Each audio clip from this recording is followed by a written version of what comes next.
Social skills don't come naturally to everyone. But the good news is that even if you've always found socializing difficult, you can choose to develop these skills as an adult. This guide will give you practical advice on how to improve your social aptitude and become more comfortable around other people. Making people talk. The first stage is all about making people talk.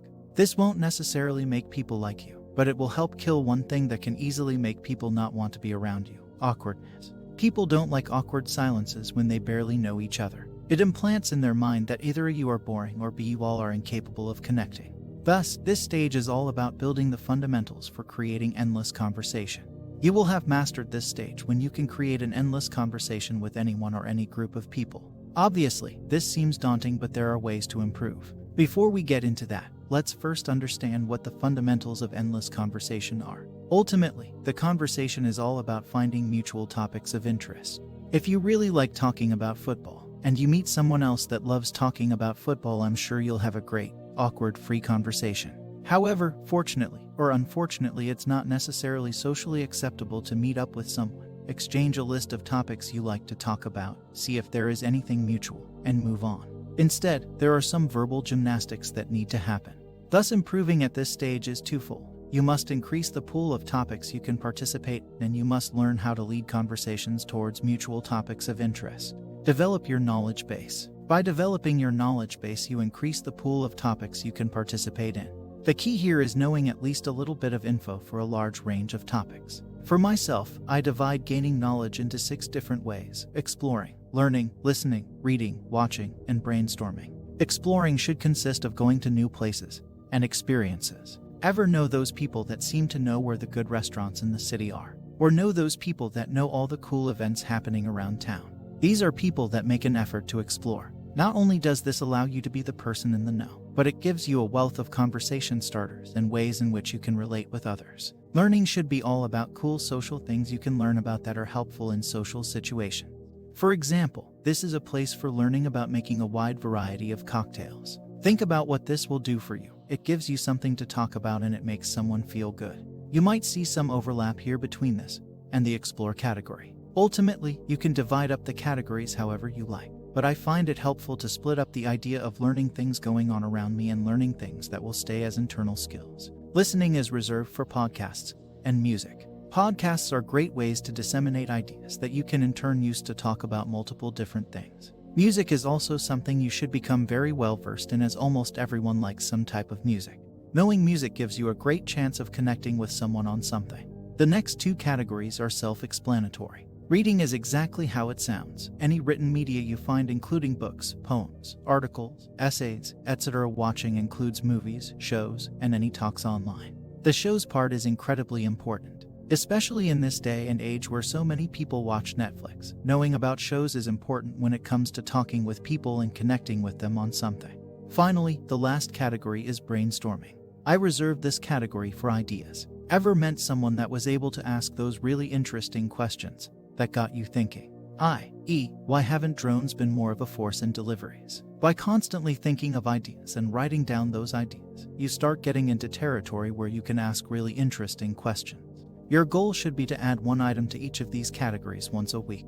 For example, discovered a nearby sushi place right next to work. They have happy hour every day at 5. Cooked a new dish, ravioli with pumpkin Alfredo. Found a new song by John Lennon and wrote down my opinion on the lyrics behind the song. Got through 100 pages in a new book, To Kill a Mockingbird. Started watching Westworld. Had a cool brainstorming session about how we could get past the current bottlenecks in getting drones mainstream. Keep a social journal. Besides developing your knowledge base, you need to get a journal. The purpose of this journal is to keep track of 4 things: conversation topics you couldn't contribute to, conversation starters, conversation transitions, and observations. All of these are key to learning how to lead conversations towards mutual topics of interest. First, it's always important to jot down after every conversation a conversation topic that you couldn't contribute to. This is because you can then use that as fuel for developing your knowledge base. Don't know what book to read? Maybe recently you were at a meetup and people were talking exclusively about tennis and the US Open, but you know nothing about that. Pick up a book on the history of the US Open and who the famous players in the game have been. Conversation starters and conversation transitions are key pieces to the conversation. They are the main ingredients for leading a conversation on a mutual topic of interest. It's somewhat awkward if people are talking about tennis and then you suddenly blurt out that you were playing this awesome Xbox One game the other day. Instead, you need to figure out how to properly lead the conversation on video games. Maybe someone mentions that Osaka used to play video games as a kid. Then you could say, speaking of video games, anyone ever played Apex Legends? Look at that. You successfully transitioned the conversation to video games in a believable way. Finally, record in your social journal the observations you see while walking around. Does the weather suck? The grass looks less green than usual. Elevator looks shinier than usual. Whatever it may be, observations serve as a great way to open up to a stranger. It's imperative that you practice recording observations so that you can come up with them on the fly, making conversations more enjoyable. Up to this point, you will have many ways of keeping a conversation going.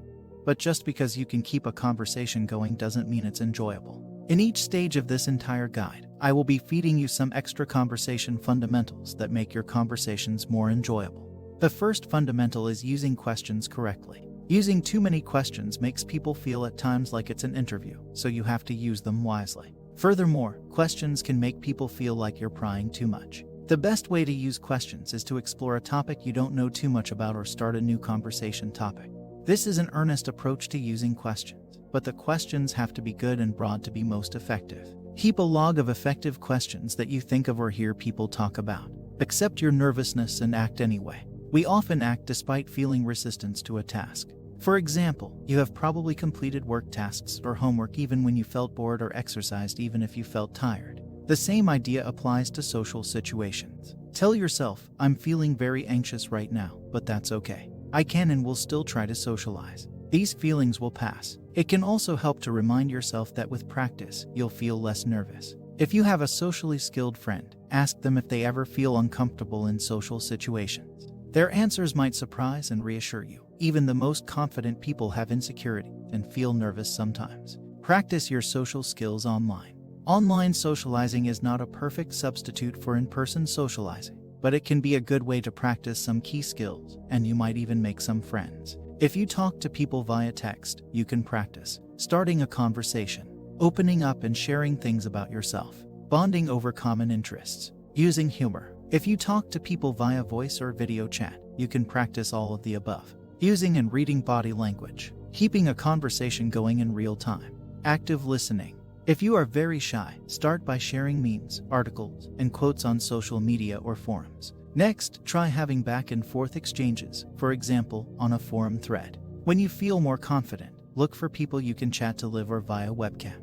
Talking to a stranger online for the first time can be complicated.